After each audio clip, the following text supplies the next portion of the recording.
Alrighty, we're live. Nick, you can start it off. A softball to the face.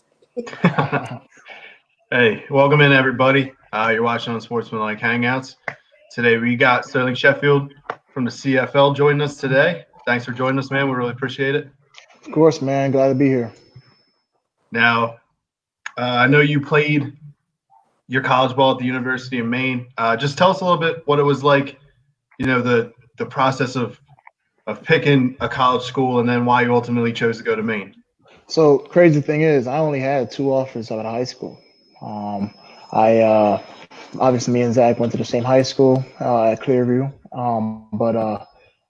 Yeah, I only had 2 offers. One was Central Connecticut State, and one was UMaine.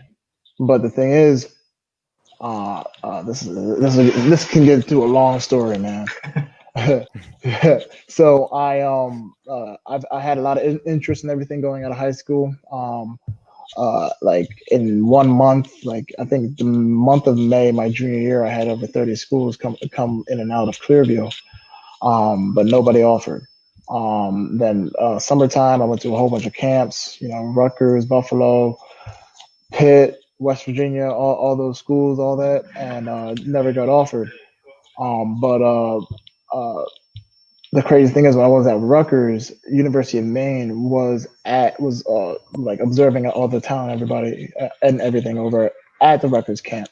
I did well. They didn't offer me at that time. I actually didn't even know they were looking at me because I was looking at other schools in the CAA conference too. But then I think like end of June, Central Connecticut State ended up offering me. And I almost committed right then and there, but I ended up waiting off a little bit. But then I think it was like the first scrimmage of my senior year of high school, I dislocated my left kneecap. Then the first game I got back second game I got back in my senior year, I ended up tearing my meniscus on my right knee. And so like I was just going through that. I ended up playing the whole season. I did really well. All that. Then after the season, like actually the week of my Central Connecticut State visit, University of Maine came in and offered me. And the coach that offered me, actually now he's a assistant D coordinator at University of Minnesota. But he came in and offered me. He ended up being the head coach a couple years later. Then when I went to my visit with Central Connecticut State, I liked it. It was nice. But then when I went to University of Maine, I liked it even more. It was better competition, better conference, all that, and ended up being a great home for me. So. We were all kind of getting wrecked with knee injuries around that time on the Clearview football team. I just had broken my femur on my growth plate and torn every single ligament in my knee at one time. Yep. Our other really good defensive lineman, Sal, had also just gone through a knee injury, and it was just a rough time at the time. But yeah, I just remember anytime you were on the field with Sterling, going back to the first game, he had to sit out 30 days. And we played Shawnee, who, if you know anything about New Jersey football, you know who Shawnee is. They're like the Penn State of high school football around here. Same colors and always everything. always top 10 in South Jersey. And it was Sterling's first game back, and they didn't really know too much about him. And we throw him on the D-line. I always tell people this story whenever I talk about Sterling.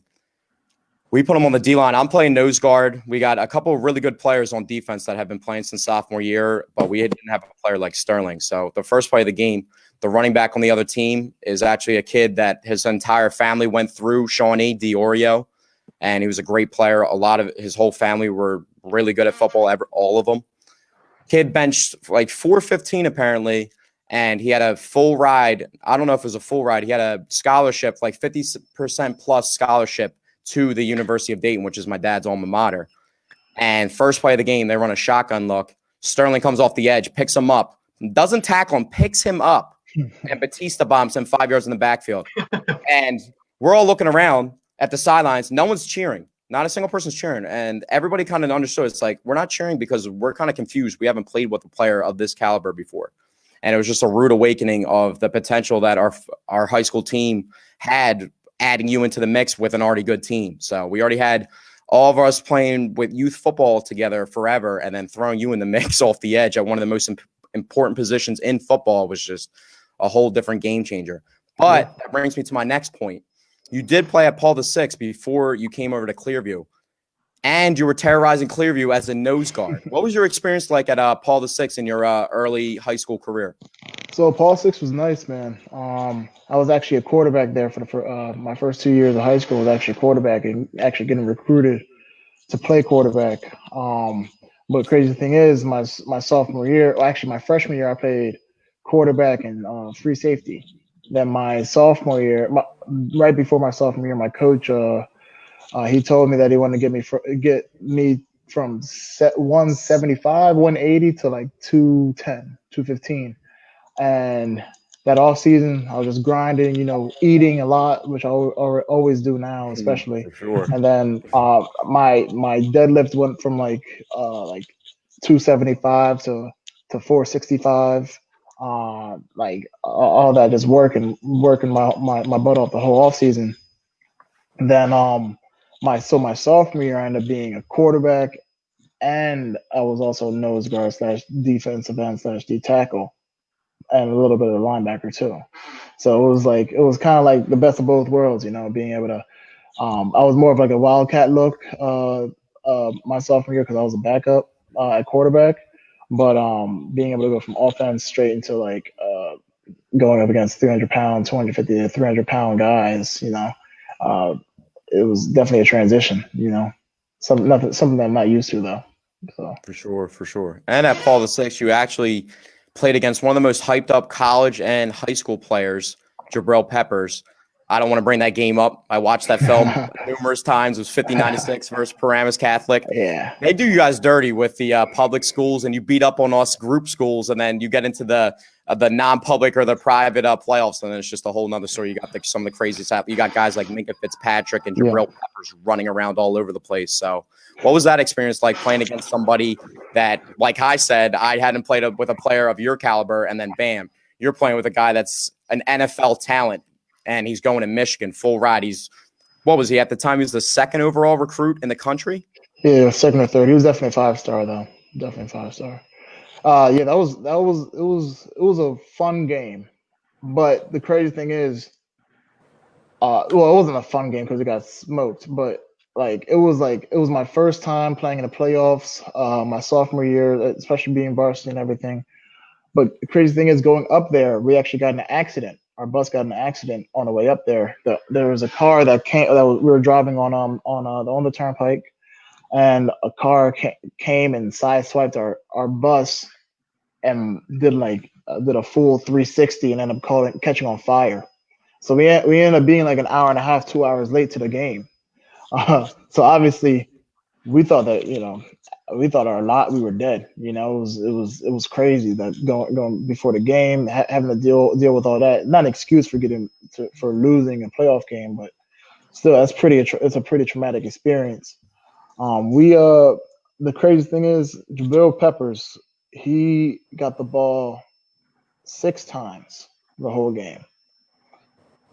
I tackled him 4 of the 6 times. No, I tackled him 3 of the 6 times, but he ended up having 3 touchdowns.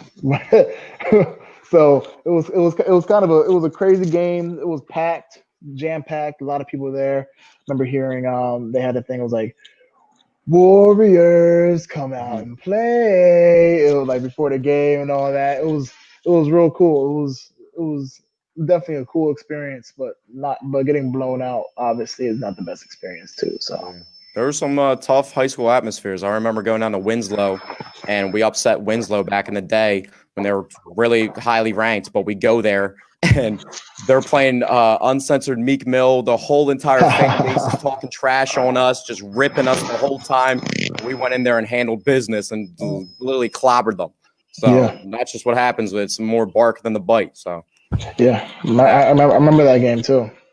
Yeah, for sure. Yeah, that was an opening season game too. I have actually in my dad's office over there. I have like the whole framed up stuff about that. But another game that you were involved in college. You went to Maine. We're going to get back to that and your career at Maine. But you played in the Collegiate Bowl, and they threw you. We talked about you playing nose guard. We talked about you playing outside linebacker. And really, you're a pass rusher. So any of the scheme, it depends on the 3-4 or the 4-3. You're going to be an outside linebacker, or you can do both. I've seen you put your hand in the dirt and rush, and I've seen you stand up off the edge. But in the Collegiate Bowl, they asked you to play inside linebacker. What was that experience like? So it was different. It was different. Going into the Collegiate Bowl, I thought I was going to be playing edge. Since I played that my whole career at Maine, and even in high school too. When they threw me in the middle linebacker, the first couple of days was pretty rough. I didn't have a good couple. It wasn't good because it's different. Going from outside where you're seeing like half the picture because you're already on the outside, and you don't have to worry about the other half. Now, when you go into the inside linebacker, middle linebacker position, you have to look at the full picture. You have to be able to see from tackle to tackle, from slot receiver, tight end, all that. So being able to, and then on top of that, you're 4 yards closer. Because as soon as the ball snapped, the guards, centers, and tackles, all of that, they're on you in 1.5 seconds.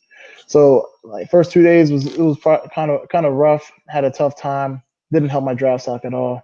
But the third day and then eventually the game itself, that was probably like one of the most comfortable I felt. I was a little tense because obviously it was a big stage. Being playing with a whole bunch of guys who I know my talent works. Like I'm more talented than most of the time, but like just being able to understand playing like myself as a middle linebacker. So it was rough, but then during the game, being able to make some plays and just being able to work and I ended up having to get stitches after the game because I got busted in the mouth. But it was an experience, definitely an experience. But it was cool. It was a great experience because I was being coached up by my defensive coordinator was Ed Reed. So he was coaching us up. Then we had Andre Johnson as a wide receivers coach.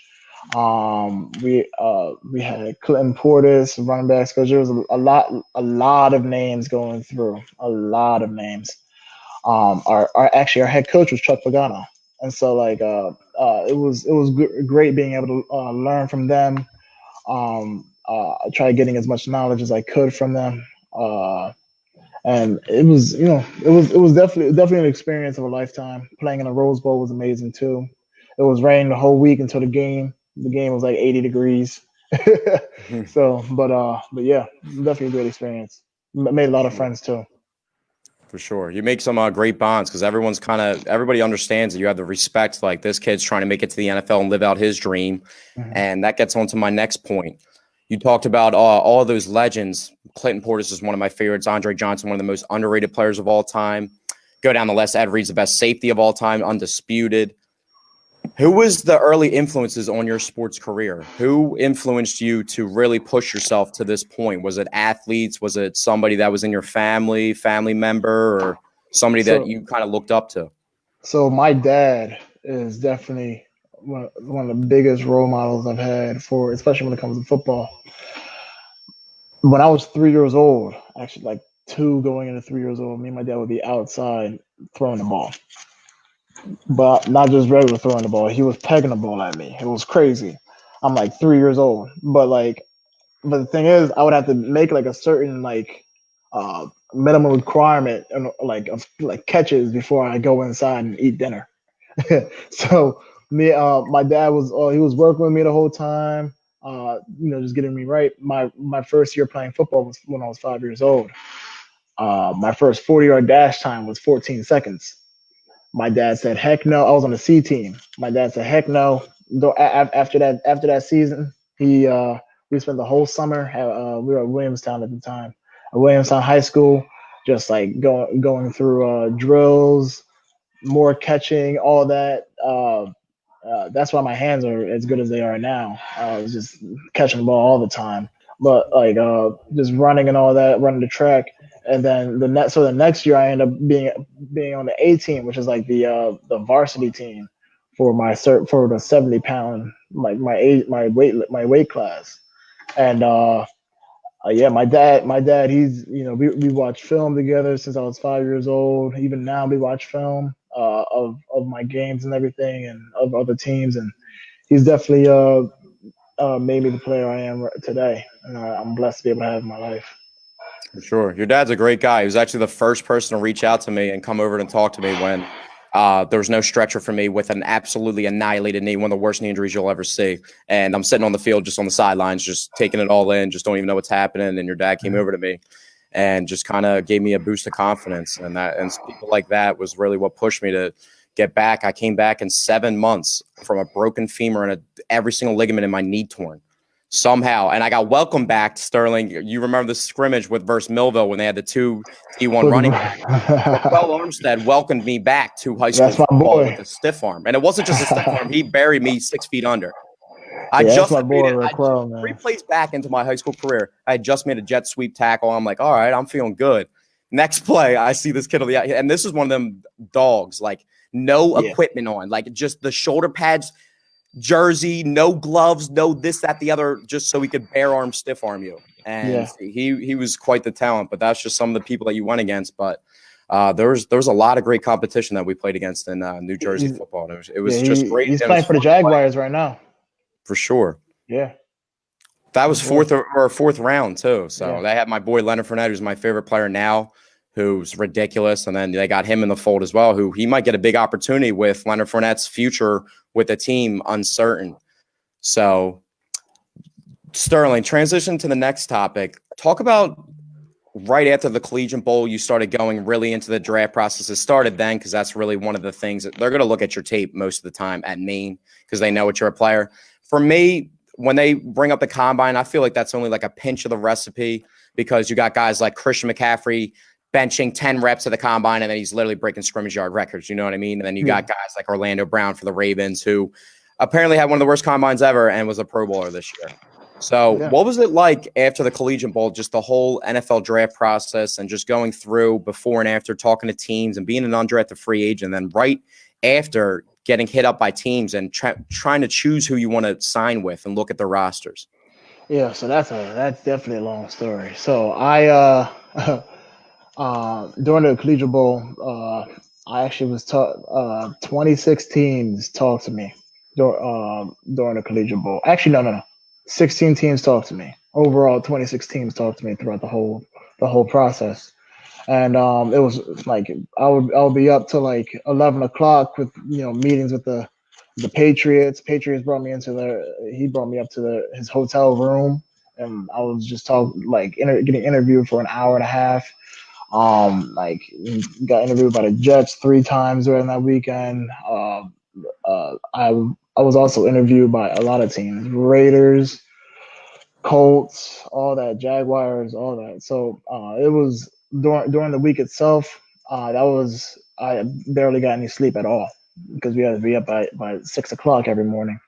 But yeah, so it was definitely a cool experience. But then when I was out in California for my pre-draft workout at the Mamba Sports Academy, which ended up being that was an amazing experience because I'm not only am I at Kobe's gym basically, and actually being able to meet him and Tracy McGrady on the same day, and the following week being able to meet and talk to Jamie Foxx. It was definitely a great experience. It was cool being able to work out with guys like Quinnen Williams, Greedy Williams, Dwayne. I haven't, and it was crazy thing is me and Dwayne Haskins. We used to like when I was a quarterback, we used to work together and everything at SVS, the Susquehanna Valley School, quarterback school in Pennsylvania. And me and him, we would work and train together the whole time. And then we end up meeting each other in Mamba Sports Academy, which ended up, it's cool.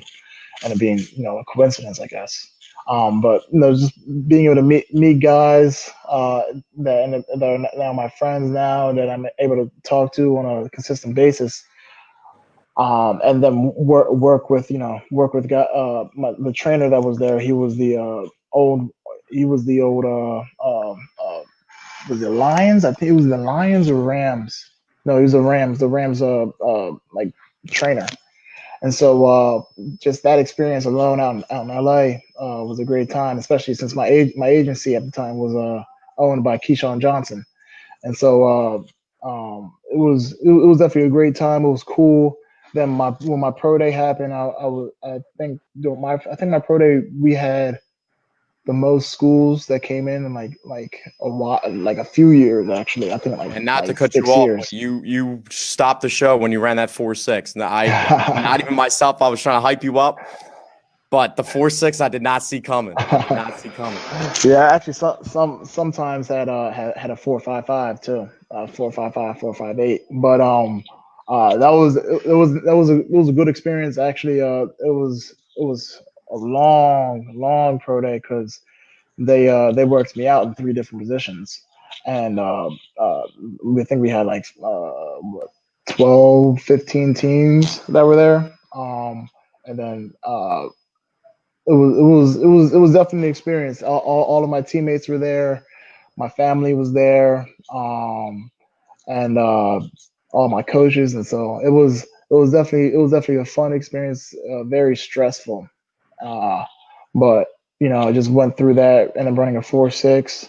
I ended up doing okay in my 3 cone, but that was after the 4th time I had to run it because my best time, which was like a 6, I think it was like a 6.87. It was 6.87, 6.86. I like nipped the cone with my leg, and then everything after that just went downhill. But yeah, it was a cool experience. So I was actually supposed to go from the 3rd round, anywhere from the 3rd round to priority free agent, and so that was my range, and it's a wide range, especially when it comes to draft day. When draft day comes 2 days before draft day. I had 17 teams hit me up, calling me, asking, making sure that this is the right number and everything, all that, and just be ready.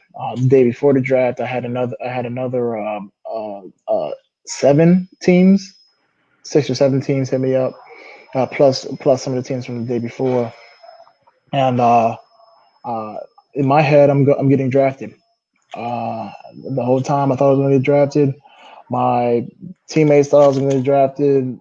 Even the scouts I was talking to thought I was going to get drafted too. They were surprised that I didn't at the end. But whole day went down. Draft day comes. Had people over. Had like 20, 25 people over. Nice little get together. Then 3rd round came, I was expecting to get picked. They ended up picking this one linebacker out of Murray State, I remember, and which I knew I was better than. But whatever. Then the day keeps going on. 4th round, 5th round, 6th round, 7th round. I'm like, wow, I might not get drafted. But it really didn't hit me until after the draft. But there were right after the draft, I had teams, a whole bunch of teams, hit me up. Like I think there was like 12 teams hit me up, hit my agent up especially. But the team that gave me, I thought I had the best opportunity was the Chargers, Los Angeles Chargers. So I picked the Chargers. Then they rescinded the offer after I picked them. And so, since we already said no to all the other teams and all that, my agent was able to give me a deal with the Bengals, and to go in as a rookie minicamp. So my confidence has went from being up here to going all the way below the screen. So like I was but then when the rookie minicamp came, I think there was like 60 or 70 guys. I worked my butt off, worked throughout the whole team because I wasn't given any signing bonus or anything like that because I was a rookie minicamp guy. Went through that, did well, and then it ended up being they ended up only signing 3 of the 70 guys at that minicamp. It was me, One of my boys, Noah, and my other boy, Ventel Bryant, who went to Temple. We were the three that ended up getting the contract, and then it was then I was fine after I signed that contract, and I saw it was rookie men, it was league men, but I saw 3 years, 1.2. I was happy, So that was that experience in a quick summarized way. So. Well, that's what I was going to ask. You talked about all the cool experiences you had, obviously with the Mama Sports Academy and everything leading up to the draft. How did it feel when you finally got the contract through rookie minicamp and were one of the 3 guys picked? And how did it feel to finally put on an NFL helmet and uniform and hit the field? It was a dream, man. It was a dream. It was crazy. I remember the first preseason game. I was at Arrowhead Stadium, right at the Chief Stadium. Went on there, being able to I went out pregame, warm ups, and just be able to soak everything in. It was awesome. It was there was a lot. It was actually packed. I think it was sold out. I remember Patrick Mahomes went off in the first 2 drives. It was crazy. But then I ended up playing, and actually that game I had it was I was on punt, went down for special teams, ended up blowing up the guy, and then getting the tackle on top of that. And I was just hyped. My teammates were hyped. My boy Noah was hyped. Everybody was hyped. We were all just not, it was crazy, especially being undrafted free agent. There's a lot of stuff. There's a lot of stuff that needs to go your way in order for you to, no matter how much you work out or work hard, no matter how hard you work, you still have to have things go your way. I would stay after practice and meetings, and for another hour. When it was meetings, I would stay after for another 2 to 3 hours, just going over plays and everything with the coaches. And it was just, but being on the field and everything, it was definitely a dream come true. I also played at the next game. We played at the Redskins Stadium. It was great. And being able to wrap it up against the Colts and the Giants, it was definitely a great experience and something that I can definitely keep in my memories, at least for the time being. Right. And now, obviously, for those who don't know, Sterling's with the Calagary Stampeders in the Canadian Football League. Now, we obviously know the game is different over there. I mean, I don't know how they play with the field goal posts in front of the end zone. Picture a wide receiver running a post and literally hitting a post. But not so much football. I mean, we'll get into that. But what's life like? Is life different up there as opposed to how it was here? So the crazy thing is that a lot of people don't know. Up in Canada, the CFL is way more popular than the NFL. A lot of people don't even know they can't name NFL teams. Some people don't even know what an NFL team is, but they can name all nine teams in the CFL. It was definitely a great experience. Being able to just walk around with all the fans and everything, and just signing all autographs and talking to them and getting personal and all that. Just it is definitely a great experience. It's very welcoming up there and wholesome, and they're not wrong. Canadians are extremely nice. Some people are holding doors open for me, and I'm outside of Philly, so when I'm not used to people holding door open for me or give me a smile, waving to me whenever I walk by. So it was definitely a different experience, but it was I loved it up there. I still love it, and it's a fun time. First day I got second practice I got there, though, I tore my ligament in my thumb, so that was a rude awakening. But other than that, it was a great time. For sure. Where exactly are you living at when you're down for the season? Well, right now I'm living in my Yeah, I don't even go by a coordination like that. I'm just talking. What are you talking about? You talking about during the season? You talking about during the season? During the season. I know a lot of players from familiarity. They kind of they kind of trying to want to stay a little under the radar a little bit, depending on the profile and everything. So what area do you live in?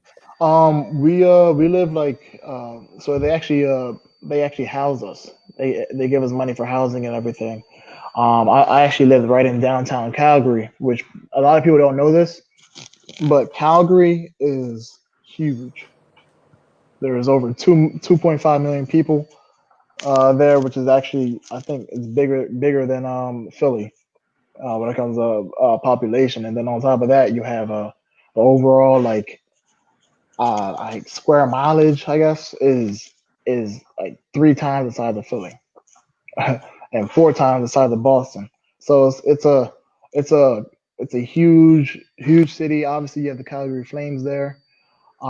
So it was cool. I was able to be downtown. Stayed on stayed in an apartment with my boy Jonathan Moxie, who played at Boise State and also played on the Cardinals. We were on like the 14th, 15th floor right in the middle of the city, so it was definitely a great experience.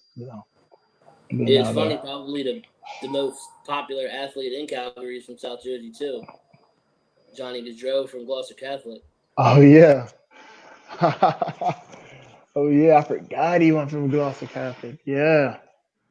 So local, that's that South Jersey talent, man. It's really picking up as late. You got Corey now making a name catching touchdowns in the Super Bowl. I remember following him his entire career, and I remember I forget what newsprint digital print service put it out, but there was a picture of Anthony Averett, who's now on the Ravens, and him, and it was the story behind Corey and Anthony Averett being best friends. Yeah. So it's just awesome to see them living out their dream. Crazy thing is, my sister, she plays at Glassboro High School now with Anthony Everett's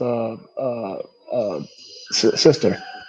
So is she a track athlete too? That kid is ridiculous fast. Ridiculous fast. She's definitely an athlete. She's tall. She's tall. Well, I mean, for him, he was running. They would at Woodbury, they would literally run Wildcat every play, and he would just terrorize everyone.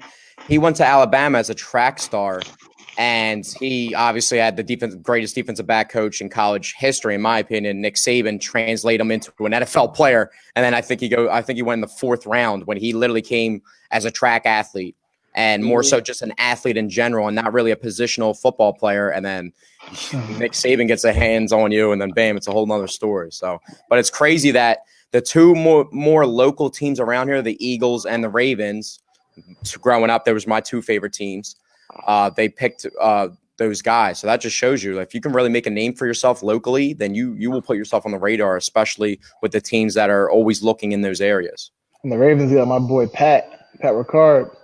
Pat, from Maine. Playing D-line and fullback. That's my D-line boy. and fullback. That's my boy. I might be in your career at Calgary soon. Put you in the backfield a little bit, heavy backfield now. I did talk to the offensive coordinator a little bit last time I was up there. So those hands I'm telling you, those hands, like that makes a lot of sense, that story, because I remember the one play I posted online from your practice film. It was you were playing more so, and I think you dropped in coverage out of a outside linebacker look, and someone threw the ball over the middle, and you literally just reached up with one hand and just snagged it right out of the air and started running the other way. And you're like, what? How? Looked like a lizard tongue just grabbing like a fly right out of the air. It was crazy. But that gets to my next point. Talking a little bit of positional football, you said you play 3 different positions.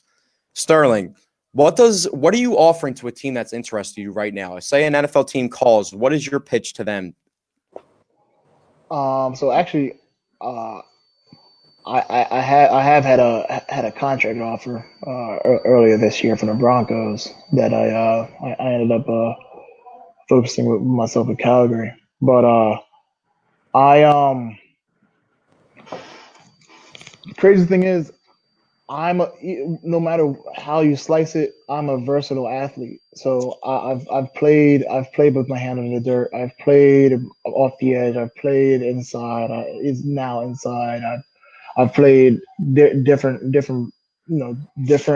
positions at a high level. And so, but one of the things that whenever teams would ask me what I am, I'll say I'm a playmaker, and I don't mean that as like a cocky way, or I'm just confident in myself when it comes down to crunch time or big play situation where somebody needs to make a big play, I can be that guy. There's plenty of times throughout college, throughout high school, throughout my whole life where fourth quarter comes and you need somebody to make a play.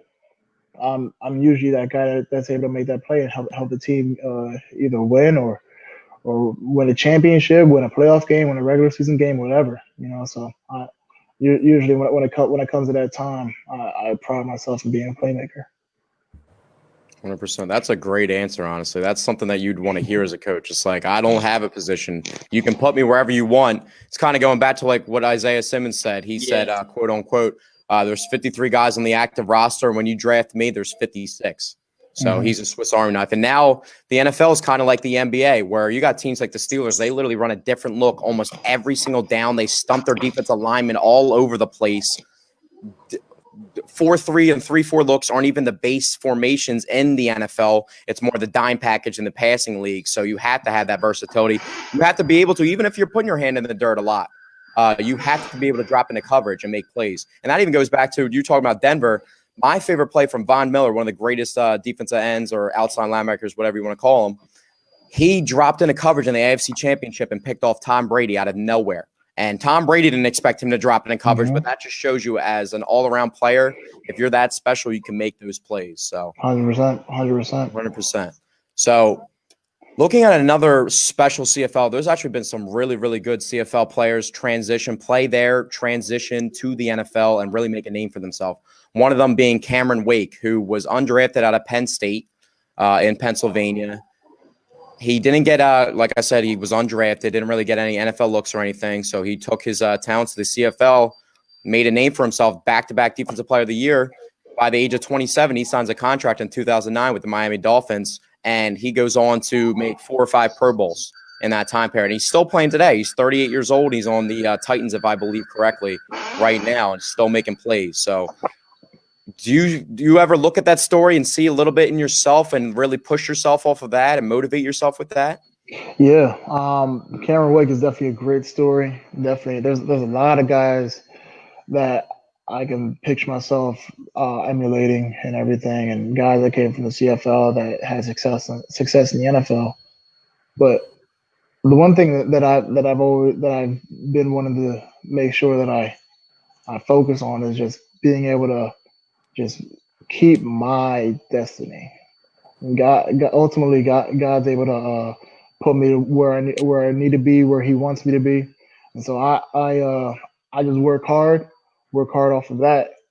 If me going back into the NFL's his plan, I'm all for it. But I'm just for every situation that I have, every situation that's put in front of me, my whole life, I've capitalized and I've tried to take it 100%, 110%. And so I'm just blessed to be able to be where I'm at right now in Calgary and being able to be coached by Coach Mace, who actually played for the Buffalo Bills, and him being able to teach me some stuff. And he always tells me, "Hey, Chef, use your superpowers."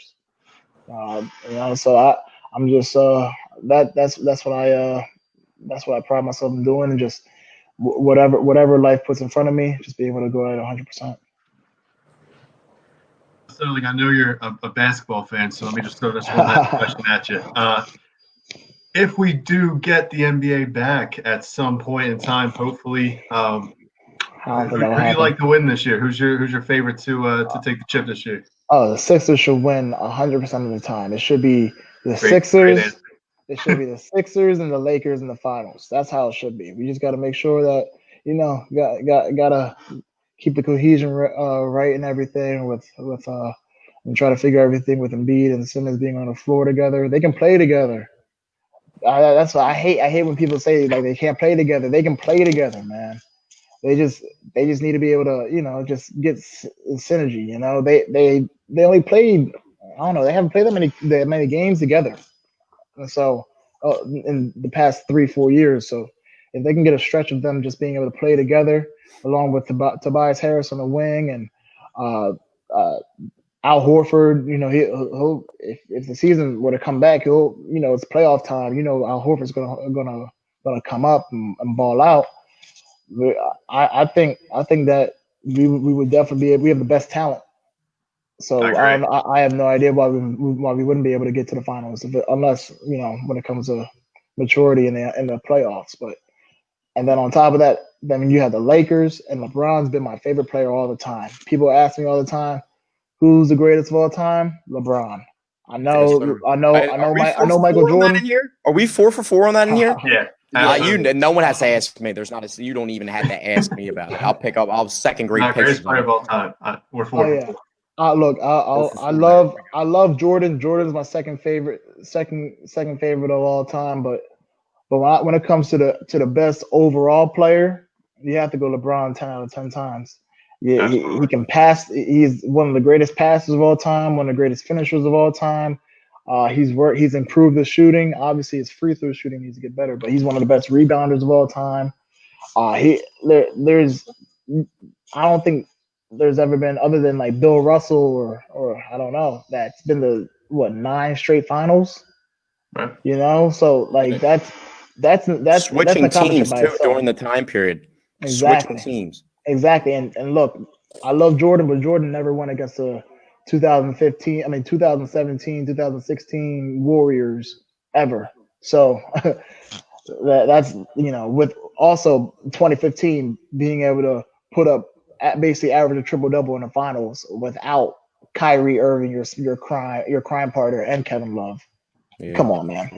And then people say that he doesn't have a killer instinct. He was running with, no offense, but Matthew Dellavedova. Like it's hard to listen. I didn't influence Sterling to say any of this. It sounds like he's talking. I'm talking vicariously through me. Exactly what I say, but I didn't influence him saying this is all raw. This is all top of the screen. I'm telling you, like look, he went up against in 2016.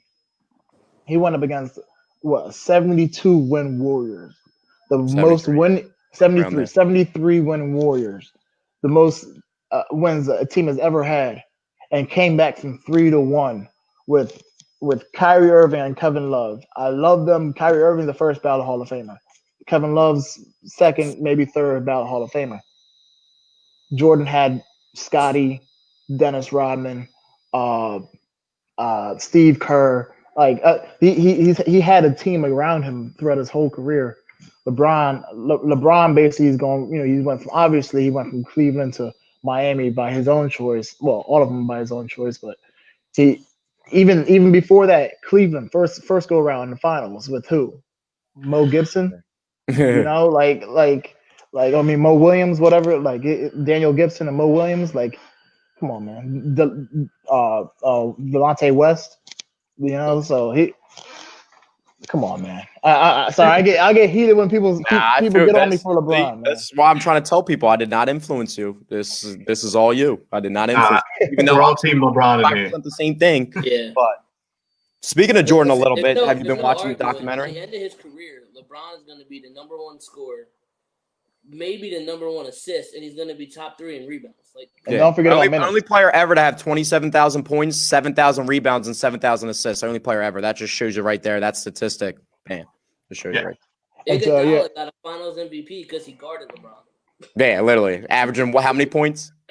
30. Why do you think Kawhi's such a killer? Because he had to come into check into games, and they're like, "Hey, you're 20 years old, but you go cover LeBron James." Like, okay, I guess he did do a good job though. He did do a good job. Kawhi is definitely. Yeah, it's hard to get around Kawhi with his wingspan. We experienced that together. Game 4, we watched the Sixers Raptors Game 4 together last year, and I forget how that ended. I remember some bonehead play at the game where the Sixers were at home and they had all the momentum, and then they just, like one of those Celtics series in the playoffs of recent, start fumbling the ball over the place, inbound passes and just Brett Brown just letting them die out there. Just die out there without any timeouts on these 15, 16-3 runs, and just no timeouts. Like, let my players play. But sometimes, man, you gotta get in their ear and really talk to them and tell them what to do. The one thing that both of those teams had, the Celtics and the Raptors, was experience in the playoffs. For sure. And I'm not even talking about the players or coaches. upper management too. Come on, like and then so the Sixers obviously like time's ticking on the process because people are us Philly fans we have the attention span of ants, but like but the Sixers they'll be well, they'll be very well, they'll be very well off, and man, I'm telling y'all, man, the Sixers if they just I didn't like get You rid of. sound like a depressed Dallas Cowboys fan. Like we had the top tier talent, but we can't win. That's what it sounds like. Oh man, they just got CD Lamb, so the Cowboys are jumping for joy right They now. had a great draft. It was almost like chess pieces. They were playing checkers or chess with each other. It's like, all right, well, we got this guy, I match you this guy, and it was just back and forth. So that's why NFC East football. And then you got teams like Dwayne, your boy, holding it down, and he just got Chase Young on the roster, his teammate in college. Redskins, your other boy, Calvin Harmon, holding it down as a 6th-round pick too. Calvin balled out. They have a talented roster. The Giants have had a talented roster too. So the NFC East could be good football. It's just I don't see the Redskins or the Giants competing right now with the Eagles or Cowboys, but in a few years they could be sneaking around as that 7th playoff spot in each in the NFC. Yeah, but all that's fair and well, but I need to get something off my chest, man. There's throughout the draft. We had 7 small school prospects get drafted out of 256. Yeah. And we had backups. We had backups get drafted over guys who were All-American, all whatever in their schools, and aren't even on the team right now, actually. And so, like, obviously not having a pro day or not being able to have any workouts didn't help small school players at all. Mm-hmm. But if you were to tell me that like 7 or 8, and one of them was a D2 prospect out of I forgot where he came from, but D2's prospect in the 2nd round, like it's that shouldn't happen, man. I've seen way too. I've seen right the safety. Yeah, from the like went to the like. Patriots. My stint in the NFL, my time playing in a collegiate bowl, and like I've seen better players in 1AA football than I would see from coming out of big schools, so SEC who's schools. a perfect example of that? We're actually having Ray Lowry on our podcast next week, and his high school or his college teammate, 3rd rounder. It's really extremely hard to pronounce his last name. 3rd rounder of the Giants. So I'm pretty sure he sacked Tom Brady last year, like He's twice. a baller. He's a baller. Straight baller. 3rd rounder, Old Dominion. Mm-hmm. I'm pretty sure he had 2 sacks, and I think total he had 5+ sacks in his rookie year, and that's a 3rd-round pick from a small school. So really, the NFL draft, what I've noticed, it's more about what you can turn into and potential. Like the Eagles actually just drafted 2 Auburn tackles and that's from the same school. Yeah. So it's kind of more so based off of what they think they can turn you into. But then you do, like you said, that you have guys falling through the crevices where these guys deserve opportunities. And the Cameron Wakes of the world will get that opportunity at the end of the day, in my opinion. It's just you got to keep working and keep hustling and just stick to and put all your energy, channel that energy into putting it into a positive thing. When people try and doubt you, and they may say negative things, and it might be outlandish and disrespectful what they do say you suck, this, that, the other, you have no game. They've never played any football in their life or this, that, the other. Channel that energy instead of trying to get back at them. The way you should get back at them instead of verbally is by showing them what you're capable of. So that's how I always channel my energy. I've had people doubt me. I'm 23 years old right now. I didn't think I was going to have our content group looking with 4,500 plus people on here. But people doubt me across the way saying I'm doing this, that, the other, and I just stuck to it. And you see what Unsportsmanlike content's turning into. So you just got to keep your head down and just keep grinding. Yeah, definitely, man. Definitely. And like it's definitely been a process. I'm happy. I'm happy to be where I'm at. I love that I have the support of my family and my girlfriend and everybody, just being able to be there with me, help me get through every day. And it's just a blessing. Every day has to be a blessing, especially through these times, man. Everybody has to stay safe and everything. And it's crazy. I was just out in Philly, just going on a bike ride with my girl, and I saw like probably like 30% of the people were wearing masks. Like, come on, man. There are people dying out there that one of my boys, Matt, he had